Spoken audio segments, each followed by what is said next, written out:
So you're about to kick off this new era with Paramount. I believe it begins later this month. If you take a look at the first card that you have on Paramount, it seems to feature a lot of fighters who are known for finishing their bouts. And I wonder, whether or not that was a consideration in setting things up. Well, every time that we put on a fight, matchmaking is key, but not just whether they finish the fights or not is up to them and how the fight goes.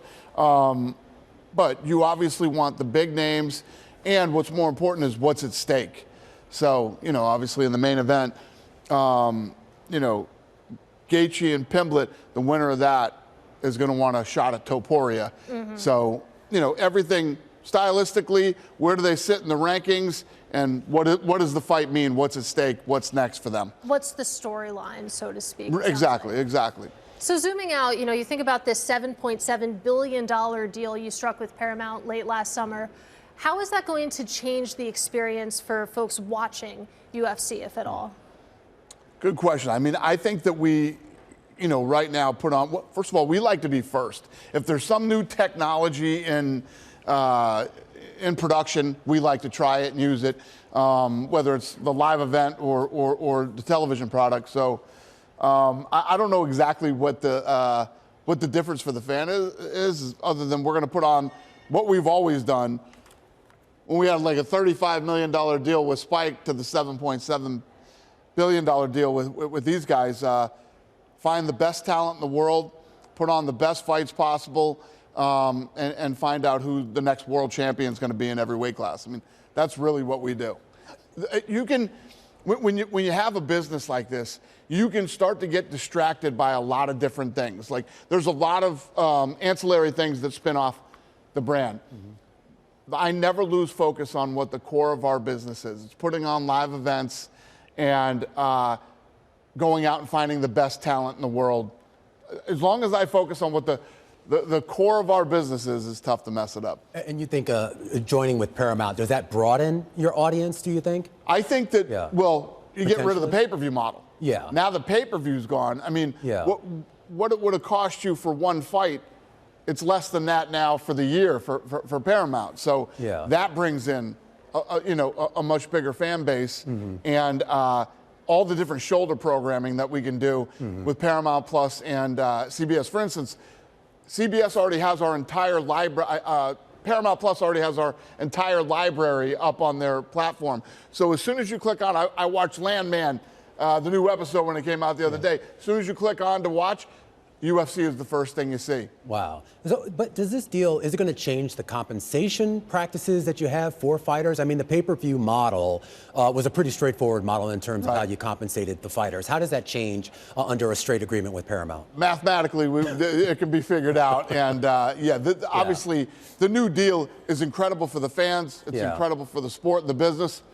And it's definitely incredible for the fighters. You've had overall. UFC has had a relationship with Paramount, CBS, that entire structure, and this new regime under David Ellison. I am curious, going forward. You also have a pretty good relationship with the president, and I know that there were plans to do some sort of big fight on the White House lawn, potentially in commemoration of the anniversary, 250th anniversary of 1776. Is that still happening?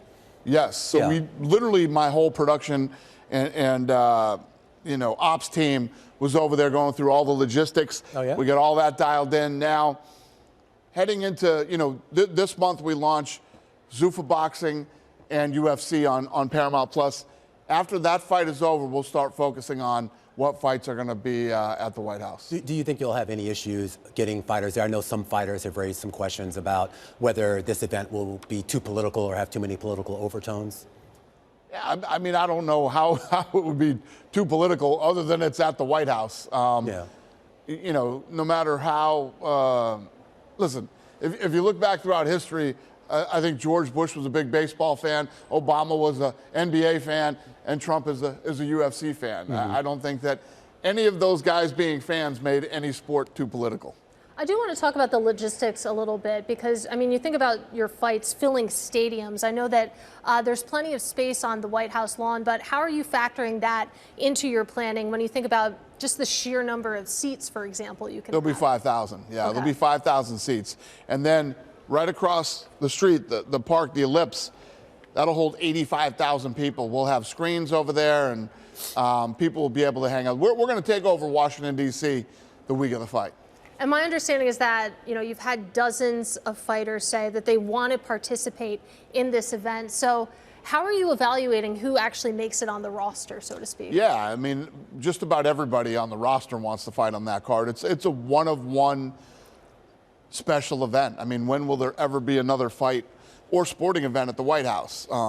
So it's a history-making event, and we'll see how this year plays out with different fighters, and you want the biggest, the best, and you want the card to be great. You want it to be, we want that every Saturday, but we definitely want it for that card. So it's all about matchmaking, and we'll try to make the best fights we possibly can. Obviously, you're known primarily for MMA, but you've got you mentioned the Zuffa boxing venture that is getting up and running this month. Talk a little bit more about how far along that is and whether you think it will be a viable competitor to some of the other straight boxing promotions.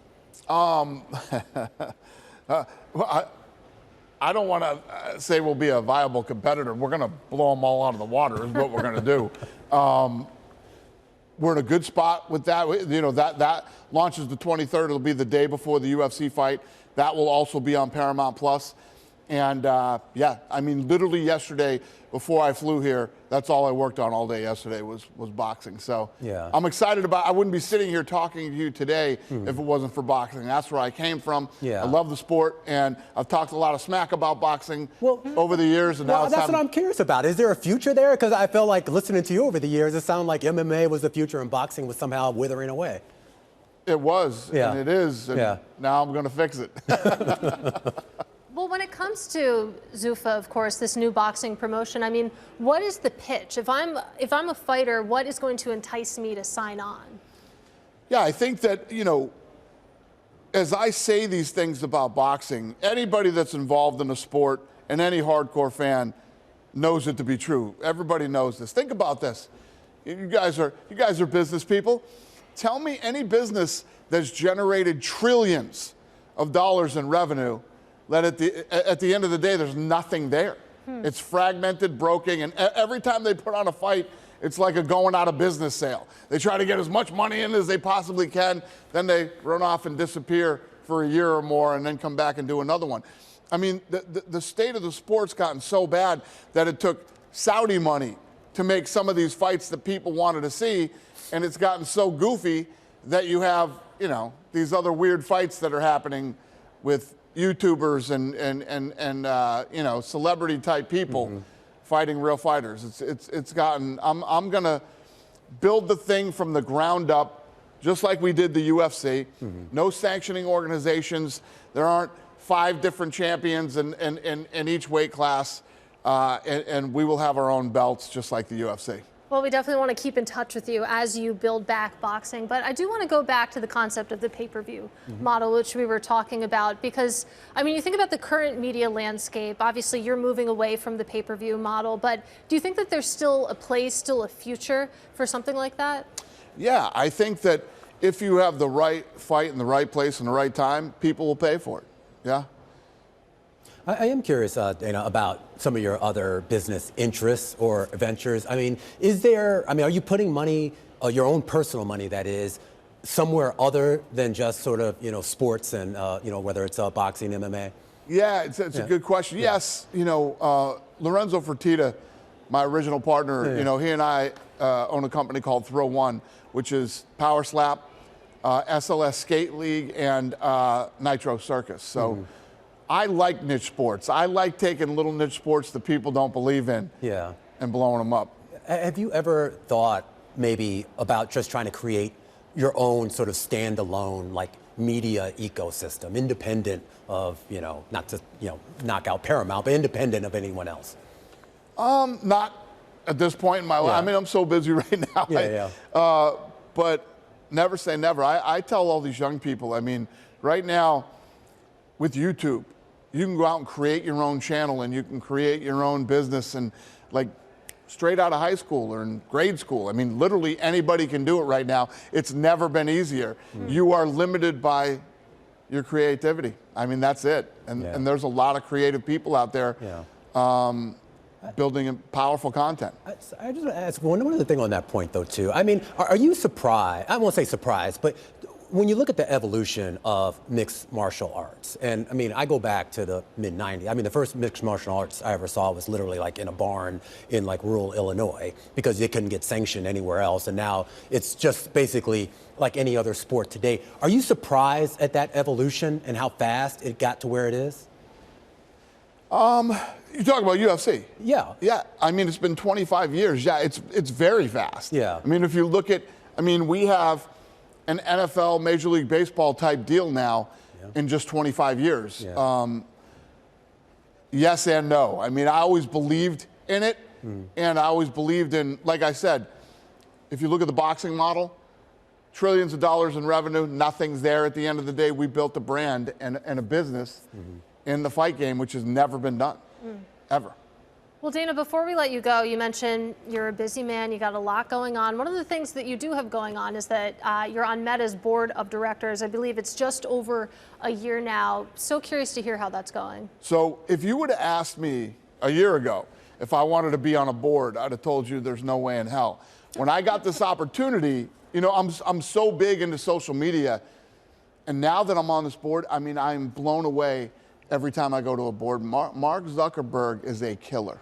Yeah. This guy is a killer. And when you sit in these board meetings, it is impressive. Not just him and how he runs his business and how he runs these board meetings. Everybody on the board.